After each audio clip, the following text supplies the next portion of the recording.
Hi, this is Larissa Johnson with WORDsearch Bible Software. I want to welcome you to another WORDsearch tutorial video. Now, we're in the midst of our Greek Fridays video series, and we've taken a look at quite a few lexicons already.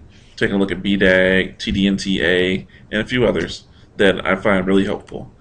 Now, what we're going to be taking a look at today is another great word study resource, but it's not one that works like the ones that we've taken a look at before, because this particular work is not a dictionary or a lexicon, but it's more of a commentary on the text, and as it goes verse by verse, it takes a look at the Greek. And this work is Vincent's Word Studies by Marvin Vincent. This work was first published in 1887, and what we have here is the second edition, which was published a year later to fix some scripture errors and to fix some problems with the Greek as far as accents and punctuation were concerned. So that's what we have here. And we'll go to the preface just to take a brief look at it to kind of see what Vincent has to say about this work, because he has some good things to say.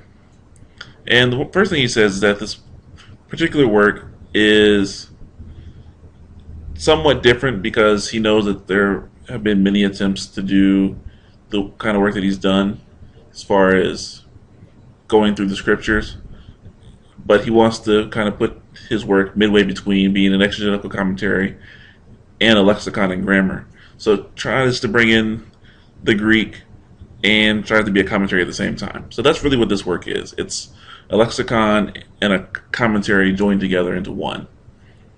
And so what he really aims at using this commentary for is for the student of Greek to, one, be able to kind of check their work and go back and look at some scriptures and make sure that they're understanding it properly.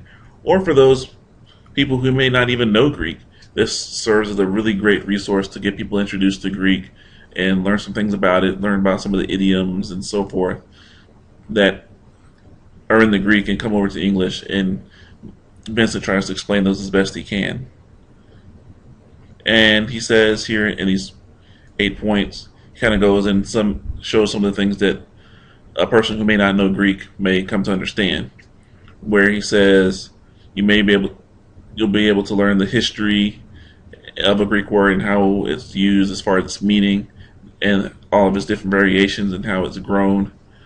And you may be able to learn some of the peculiar forms in which a thought comes into the Greek mind. And so you'll learn some Greek idioms. You can be shown the picture or the figure hidden away in a word.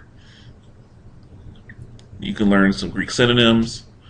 You can learn how two English words, which aren't in common at all, can come from the same Greek word, like the word bosom and creek or bay in Luke 6:38 and Acts 27:39. And a few other things like understanding the reasons for many changes of renderings from an older version, the characteristic usage of words and phrases by different authors, so how an author may use a particular word, and then just showing the different distinctions between Greek tenses and so on. So those are some of the things that you can pick up on by using this work, even if you don't particularly know the Greek language. So let's just kind of jump in and show you what this book has to offer. Now, he does have some introductions for each book of the Bible, but we won't waste time there too much, because those are pretty typical introductions. But he does kind of go in and show some information as far as some words that are used in a particular book of the Bible and words that stand out. But this is typically what you get in Vincent's word studies. It's broken down by chapter and verse, so you're going to only get one verse on the screen. So here we have Matthew 1:1.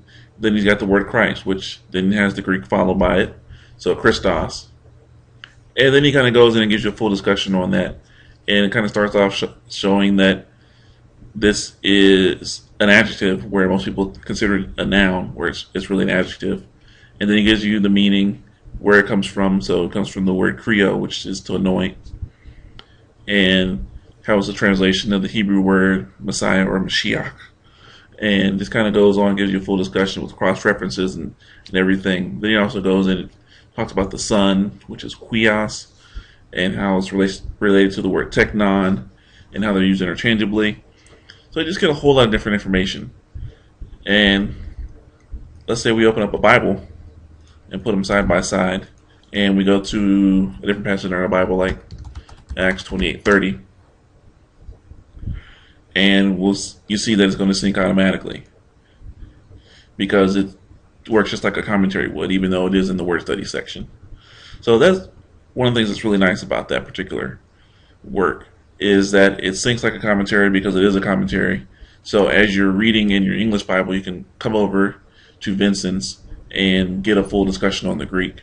So like I'm studying 1 Thessalonians chapter 4 right now. So if I'm on verse 1, I can see information there about verse 1. Verse 2, you see he talks about commandments. Verse 3, he talks about fornication. And in some cases, you just kind of see that he's not even really referencing the Greek at all, as far as a particular Greek word, but just kind of talking about the concept itself. And then, like, come down to verse 4, you get a whole phrase that he's dealing with, that every one of you should know how to possess his own vessel. Then you get the whole Greek phrase, and then you get a whole discussion on it with the Greek interspersed throughout different passages. So it gives you a really full understanding of the text.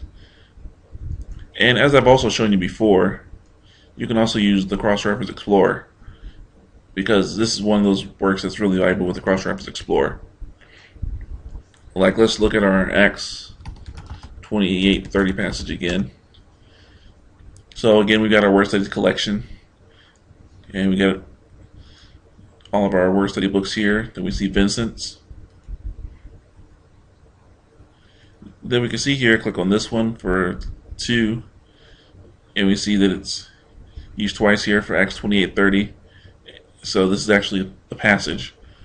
And then we get a couple more places here, like Philippians 1:13, where Acts 28:30 is says a cross-reference. And same here in the introduction for the pastoral epistles. So you can also use this to find your verse, where it's being talked about, and just as a quick way to find your verse if you want to have multiple books open. So if you're doing multiple word studies, you can use Cross-Reference Explorer that way as well.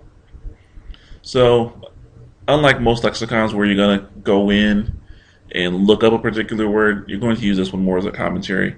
And that's what's really nice about it, because you can be studying a passage and not have to go searching for a Greek word in the dictionary, but you've got the full discussion right there, right beside you, because it syncs along as a commentary.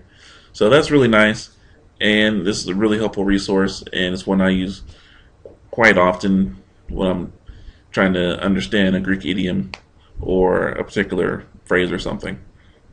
So this is a very valuable resource to add to your WORDsearch library, and I highly recommend you add it just like all the other ones. So until next time, peace and God bless.